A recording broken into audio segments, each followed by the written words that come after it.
நம்ம தான் சமைக்கிறதையும் சாப்பிட்றதையும் ஒரு வேலையாக பார்க்காம நம்ம அதை ஒரு கலையாக பார்க்குறோம். அதுக்கு ஒரு பெஸ்ட் எக்ஸாம்பிள் பிரியாணி. என்ன சாப்பிட்றது அப்படின்னு கன்ஃபியூஷன் இருந்தால் நம்மளை நிறைய பேரோட ஃபஸ்ட்டு சாய்ஸ் பிரியாணி தான், கரெக்டாக? ஆனால் நம்மளை நிறைய பேர்த்துக்கு தெரியாது, தமிழ்நாட்டில் பிரியாணியோட டோட்டல் மார்க்கெட் வேல்யூ 10,000 கோடி. அப்படின்னா தமிழ்நாட்டில் ஒரு வருஷத்துக்கு பிரியாணி மட்டும் 10,000 கோடிக்கு விற்றுருக்காங்க போன வருஷம்.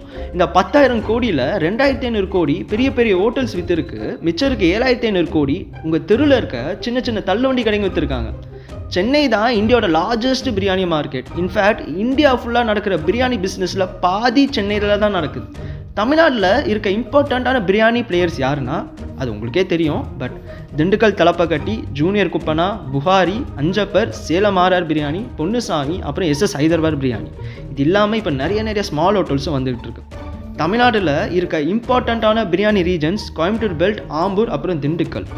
இந்த பிரியாணியில் டிஃப்ரெண்ட் ஸ்டைல்ஸும் இருக்குது. ஃபார் எக்ஸாம்பிள், நீங்கள் சென்னை சைடு போனீங்கன்னா பிரியாணிக்கு பாஸ்மதி ரைஸ் யூஸ் பண்ணுவாங்க. இதே நீங்கள் கோயம்புத்தூர் சைடு வந்தீங்கன்னா சீரக சம்பா ரைஸ் யூஸ் பண்ணுவாங்க. தமிழ்நாடோட பிரியாணி இண்டஸ்ட்ரி எவ்வளோ பெருசுனா, இந்த ஜூனியர் குப்பனா ஒரு வருஷத்துக்கு 12 லட்சம் பிரியாணி பேக்கெட் விற்றுருக்காங்க போன வருஷம். திண்டுக்கல் தலப்பக்கட்டி ஒரு நாளைக்கு 6,000 கிலோ பிரியாணி விற்கிறாங்க. மவுண்ட் ரோடில் இருக்க பிலால் ஹோட்டல் ஒரு நாளைக்கு 400 கிலோ பிரியாணி விற்கிறாங்க.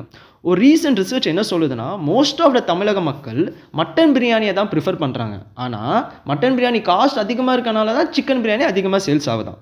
ஸ்விக்கி ரீசெண்டாக அவங்களோட 2024க்கான ரிப்போர்ட் கார்டை ரிலீஸ் பண்ணாங்க. அந்த ரிப்போர்ட் கார்டில் என்ன சொல்கிறாங்கன்னா, சென்னையில் மட்டும் போன வருஷம் 46 லட்சம் சிக்கன் பிரியாணி ஆர்டர் பண்ணியிருக்காங்க. சென்னையில் நடந்த பெரிய பிரியாணி ஆர்டர் எதுனா, ஒருத்தர் 66 பிரியாணியை ஒரே ஆர்டரில் ப்ளேஸ் பண்ணியிருக்கார்.